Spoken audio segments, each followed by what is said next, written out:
তত্ত্বাবধায়ক সরকার ব্যবস্থা নিয়ে হাইকোর্টে ব্রিফিং চলছে, আমরা এখন সরাসরি সেখানে চলে যাব। উদ্দেশ্যপ্রণোদিতভাবে সাবেক প্রধান বিচারপতি খায়রুল হকের মাধ্যমে বাতিল করেছেন। তখনই আমরা বলেছিলাম এই যে খায়রুল হক যে এই কাজটি করলেন এটা বেআইনিভাবে করলেন।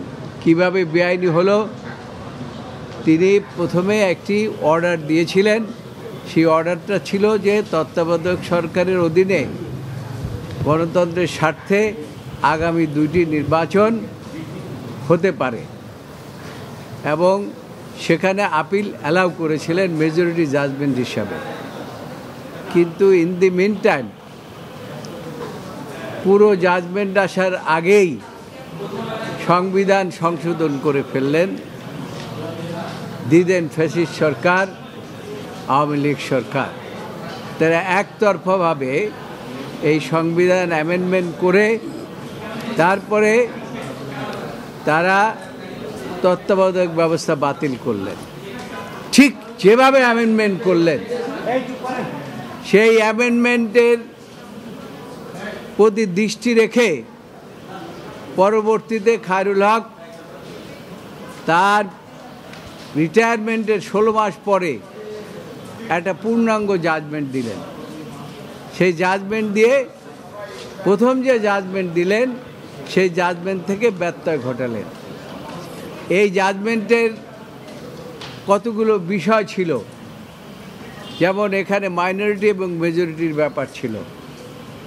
এখানে মাইনরিটি জাজমেন্ট যারা দিয়েছেন তারা বলেছেন যে এই যে খায়রুল হক সাহেব প্রথম যে আদেশটি দিলেন এবং পরবর্তী আদেশ এর মধ্যে আইনের ব্যত্যয় ঘটেছে এবং কি কি আইনের ব্যত্যয় ঘটেছে সেগুলো সেখানে এক্সপ্লানেশন আছে। অ্যাকর্ডিংলি আপনারা জানেন, আমি আগেও বলেছি যে তখন আমি এই সুপ্রিম কোর্ট আইনজীবী সমিতির সভাপতি হিসাবে সারা জাতির উদ্দেশ্যে বলেছিলাম খায়রুল হকের এই জাজমেন্টের পরে আজ থেকে দেশের মধ্যে বিশৃঙ্খলা শুরু হবে এবং কাটাকাটি, মারামারি এবং গুম খুন ইত্যাদি শুরু হবে, নির্বাচন ব্যবস্থা ধ্বংস হয়ে যাবে। এবং পরবর্তীতে আপনারা দেখেছেন তাই হয়েছে। যে কারণে আমরা এই 13 অ্যামেন্ডমেন্ট যে হয়েছে সেটাকে আমরা চ্যালেঞ্জ করেছি।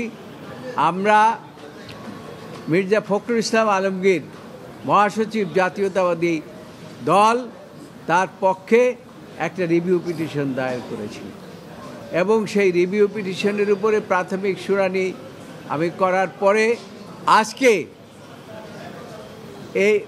ওই পিটিশনের উপরে শুনানি হয়েছে এবং আরেকটি পিটিশন করেছিলেন বদিউল আলম মজুমদার সাহেব, তার উপরে তার অ্যাডভোকেট ছিলেন, তিনি আজকে সমাপ্তি বক্তব্য রেখেছেন।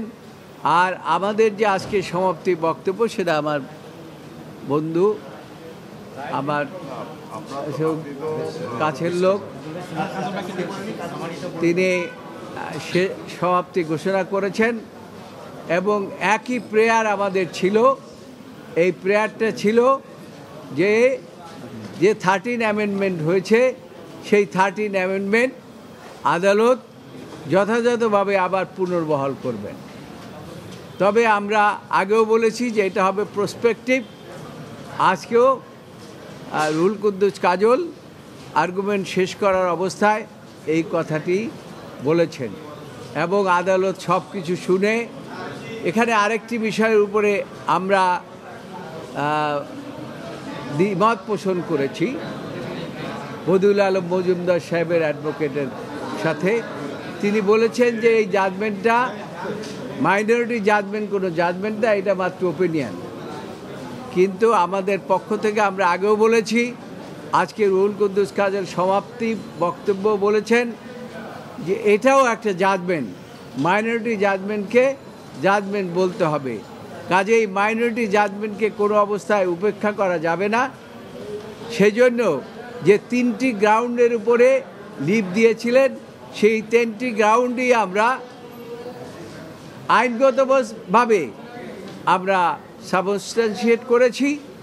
আমরা আশা করি যে এই জাজমেন্টটি আগামী 20 নভেম্বর প্রধান বিচারপতি ঘোষণা করেছেন যে এই পিটিশনের উপরে যে হিয়ারিং হয়েছে অ্যাকর্ডিংলি তারা যথাযথভাবে শুনেছেন এবং আগামী 20 নভেম্বর জাজমেন্টের দিন ধার্য করেছেন। আচ্ছা, একটা বিষয় ওনার বদিউল আলম মজুমদার পক্ষে যে আইনজীবী ওনারা বলছেন যে যদি রায়ের মাধ্যমে তত্ত্বাবধায়ক সরকার ব্যবস্থা ফিরে আসেও সেটি এই নির্বাচন না পরবর্তী নির্বাচনে কার্যকর হবে। সেইটা তো তার নিজের কথা, প্রসপেক্টিভ বলতে যা বোঝায় সেটা তিনি বলেছেন।